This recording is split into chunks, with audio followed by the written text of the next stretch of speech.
Good afternoon दोस्तों, welcome to my YouTube channel UPSC ज्ञान में आपका स्वागत है। हमारी 7th क्लास की ज्योग्राफी की एनसीईआरटी चल रही है, जिसमें हमारा लास्ट चैप्टर बचा है रेगिस्तान में जीवन। ये वाला कंप्लीट हो जाएगा तो हमारी 7th क्लास की ज्योग्राफी की एनसीईआरटी भी कंप्लीट हो जाएगी। और इसी के साथ हमारी पॉलिटी की 7th क्लास की एनसीईआरटी कंप्लीट हो चुकी है। जिसने वो नहीं देखी है प्लेलिस्ट तो वो भी देख लीजिएगा। 6th 7th दोनों की हो चुकी है, पॉलिटी की भी और 6th 7th ज्योग्राफी की भी हो चुकी है। तो स्टार्ट करते हैं हम ये चैप्टर्स। अध्याय 5 में आप पढ़ चुके हैं कि पेड़ पौधे पशु एवं मनुष्य के लिए जल ही जीवन है। जो हमने जल वाला चैप्टर पढ़ा था उसके बारे में बात हो रही है। जहाँ पीने के लिए जल ना हो, मवेशियों को चरने के लिए घास ना हो एवं फसलों के उगने के लिए जल ना हो, ऐसे स्थान पर किसी भी जीव के लिए जीवन कठिन ही होगा। रेगिस्तान में ना पेड़ होता है, ना पानी होता है, ना किसी जानवर को खाने के लिए घास होती है। तो ये बताया गया है यहाँ पर।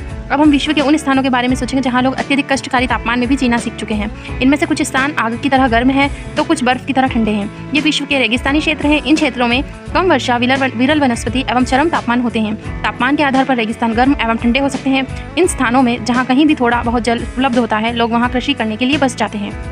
अब है गर्म रेगिस्तान सहारा डेजर्ट के बारे में बात हो रही है। विश्व एवं अफ्रीका महाद्वीप के मानचित्र को देखिए।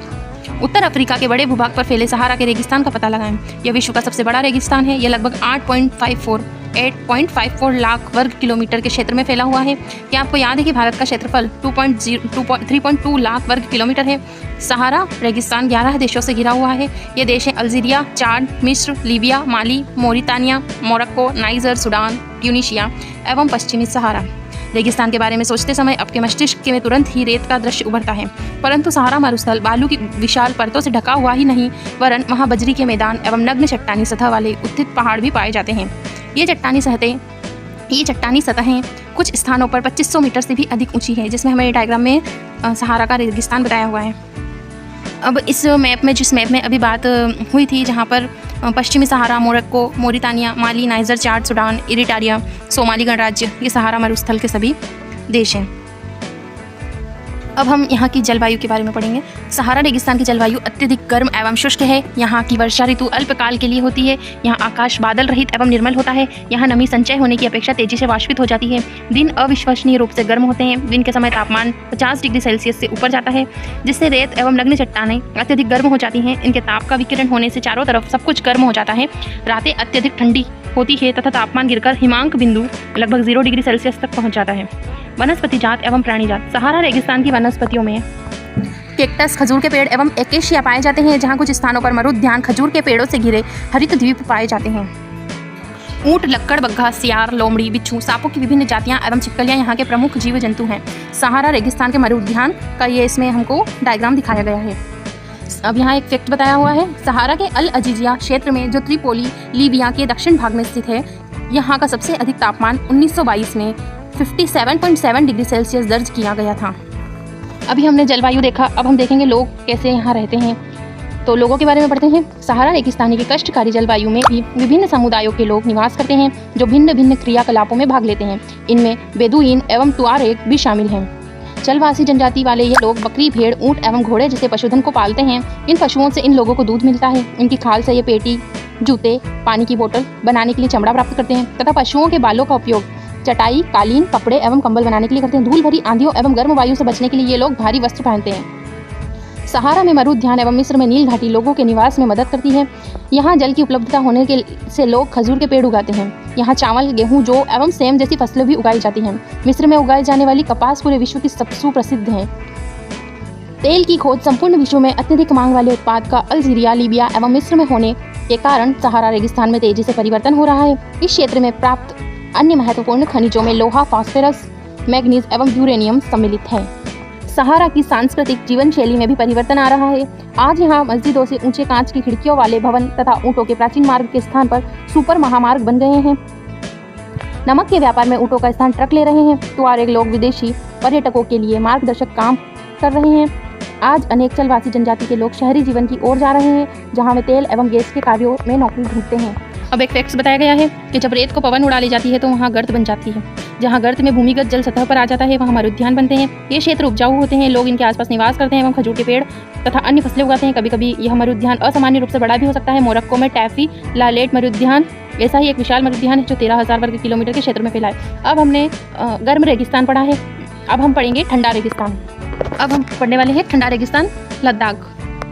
लद्दाख शब्द 2 शब्दों से बना है। सबसे पहले तो हम ये देखेंगे, लद्दाख का ला का अर्थ होता है पर्वतीय दर्रा और दाख का अर्थ होता है देश, पर्वतीय दर्रा और देश। जम्मू कश्मीर के पूर्व में बृहद हिमालय में स्थित लद्दाख का एक ठंडा रेगिस्तान है। इसके उत्तर में काराकोरम पर्वत श्रेणियां एवं दक्षिण में जास्कर पर्वत स्थित है। लद्दाख से होकर अनेक नदियां बहती हैं, जैसे सिंधु नदी प्रमुख है। ये नदियां गहरी घाटियों एवं महाखंड गॉर्ज का निर्माण करती है। लद्दाख में अनेक हिमानियां हैं, जैसे ग्रेगरी हिमानी। लद्दाख की ऊंचाई कारगिल के लगभग 3000 मीटर से लेकर काराकोरम में 8000 मीटर से भी अधिक पाई जाती है। अधिक ऊंचाई के कारण यहाँ की जलवायु अत्यधिक शीतल एवं शुष्क होती है। इस ऊंचाई पर वायु परत पतली होती है, जिससे सूर्य की गर्मी का अत्यधिक तीव्रता महसूस होती है। ग्रीष्म ऋतु के दिन का तापमान 0 डिग्री सेल्सियस से कुछ और सेल्सियस से कुछ ही अधिक होता है और रात का तापमान 0 से 30 डिग्री सेल्सियस से नीचे चला जाता है। शीत ऋतु में यह बर्फीला ठंडा हो जाता है। तापमान लगभग हर समय 40 डिग्री सेल्सियस से नीचे ही रहता है। चूँकि यह हिमालय की वृष्टि छाया क्षेत्र में स्थित है, अतः यहाँ वर्षा बहुत ही कम होती है। पृथ्वी के सबसे ठंडे स्थानों में से एक द्रास लद्दाख में स्थित है। अब हमें एक मैप में बताया गया है लद्दाख श्रेणी के बारे में। यहाँ पर लद्दाख में हमें जो नाम वहाँ बताए गए हैं, कारगिल है, गिलगित है, ये सब लद्दाख में ही आते हैं। यहाँ से श्योक नदी जाती है, सिंधु नदी जाती है। मुश्किल से 10 सेंटीमीटर प्रति वर्ष यह क्षेत्र बर्फीली हवाओं एवं तेज जलाने वाले सूर्य का ताप का अनुभव करता है। ये जानकर आपको आश्चर्य होगा कि यदि आप सूर्य की धूप से इस तरह बैठें कि आपके पैर छाया में हो और आप एक समय पर ही ऊष्माघात एवं तुषार उपघात से ग्रसित हो सकते हैं। अब उसके बाद आपको एक फैक्ट यहाँ पर बताया गया है कि लद्दाख को खापाचान भी कहते हैं। खापाचान अलग अलग लिखना है, खा अलग पा अलग, फिर चान, खापाचान भी कहते हैं, जिसका अर्थ होता है हिम भूमि। उसके बाद हम पढ़ने वाले हैं वनस्पति एवं प्राणी जात। यहाँ उच्च शुष्कता के कारण वनस्पति विरल है। यहाँ जानवरों के चरने के लिए कहीं कहीं पर घास एवं छोटी झाड़ियाँ मिलती है। घाटी में शरपत, विलो जिसको बोलते हैं, एवं पॉपुलर के उपवन देखे जाते हैं। ग्रीष्म ऋतु में सेब, खुबानी एवं अखरोट जैसे तेल पेड़ पल्लवित होते हैं। लद्दाख में पक्षियों की विभिन्न प्रजातियां नजर आती हैं, जैसे रॉबिन, रेड स्टार्ट, तिब्बती स्नोकॉक, रेवेन एवं हुक यहाँ पाए जाने वाले सामान्य पक्षी हैं। इनमें से कुछ प्रवासी पक्षी हैं। लद्दाख के पशुओं में जंगली बकरी, जंगली भेड़, याक, विशेष प्रकार के कुत्ते आदि पाए जाते हैं। इन पशुओं को दूध, मांस एवं खाल प्राप्त करने के लिए पाला जाता है। याक के दूध का उपयोग पनीर एवं मक्खन बनाने के लिए होता है। भेड़ एवं बकरी के बालों का उपयोग ऊनी वस्त्र बनाने के लिए किया जाता है। चीरू या तिब्बती एंटीलोप का विलुप्त प्रायः जीव है। इसका शिकार शाहतूश नामक इसके ऊन के लिए किया जाता है, जिसका वजन में हल्का एवं अत्यधिक गर्म होता है। पहले हमने पढ़ा था गर्म रेगिस्तान में लोग कैसे रहते हैं, अब हम पढ़ेंगे ठंडे रेगिस्तान में लोग। क्या आप लद्दाख एवं तिब्बत के मध्य एशिया के निवासियों के बीच कोई समानता पाते हैं? यहाँ के अधिकांश लोग या तो मुसलमान हैं या बौद्ध। वास्तव में लद्दाख में अनेक बौद्ध मठ एवं परंपरागत गोपा के साथ स्थित हैं। कुछ प्रसिद्ध मठ हैं हेमिस, थिक्से, शे एवं लामायुरु। क्रिकेट का सबसे अच्छा बल्ला शरपत, विलो की जो लकड़ी होती है, पेड़ की लकड़ी, उससे बनाया जाता है। ग्रीष्म ऋतु में यहाँ के निवासी जो आलू, मटर, सेम एवं शलजम की खेती करते हैं। शीत ऋतु में जलवायु इतनी कष्टकारी होती है कि धार्मिक अनुष्ठानों एवं उत्सवों में अपने आप को व्यस्त रखते हैं। यहाँ की महिलाएं अत्यधिक परिश्रमी होती हैं। वे केवल घर एवं खेतों में ही काम नहीं करती, बल्कि छोटे व्यवसाय एवं दुकानों को भी संभालती हैं। लद्दाख की राजधानी लेह सड़क एवं वायु मार्ग द्वारा भलीभांति जुड़ी है। राष्ट्रीय राजमार्ग 1A लेह की जोजिला दर्रा होते हुए कश्मीर घाटी से जोड़ता है। क्या आप हिमालय के कुछ अन्य दर्रों के बारे में बता सकते हैं? उसके बाद आपको जो गर्म रेगिस्तान था, उनके लोग क्या खाते थे, कौन सी फसल उगाते थे, कौन सी खेती करते थे, ये देखना है। और ठंडे रेगिस्तान वाले क्या खाते थे, क्या बनाते थे, क्या फसलें उगाते थे, इन दोनों में आपको अंतर देखना है। यहाँ का मुख्य क्रियाकलाप पर्यटन है। देश विदेश अनेक पर्यटक यहाँ पर्यटन के लिए आते हैं। गोपा दर्शन, घास के मैदान व हिमनद की सैर एवं उत्सवों तथा अनुष्ठानों को देखना यहाँ का मुख्य पर्यटक आकर्षण है।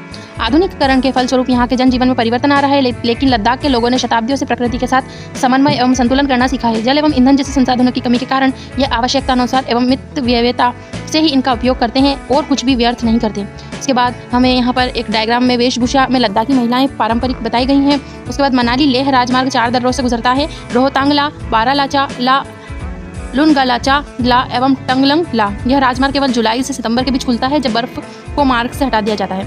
बारालाचा ला का हमको यहाँ पर डायग्राम दिखाया गया है। इसी के साथ हमारा चैप्टर समाप्त होता है। अब विश्व में कौन से 2 प्रकार के रेगिस्तान है, जो कि हमने भी पढ़े हैं, ठंडा और गर्म। सहारा रेगिस्तान किस महाद्वीप पर है, ये भी हमने पढ़ा। लद्दाख रेगिस्तान की जलवायु कैसी थी, परिस्थितियाँ, ये सारे क्वेश्चन आंसर आप करने की कोशिश करिएगा। नहीं आता है तो कमेंट बॉक्स में कमेंट कर दीजिएगा और मैं आंसर बता दूंगी।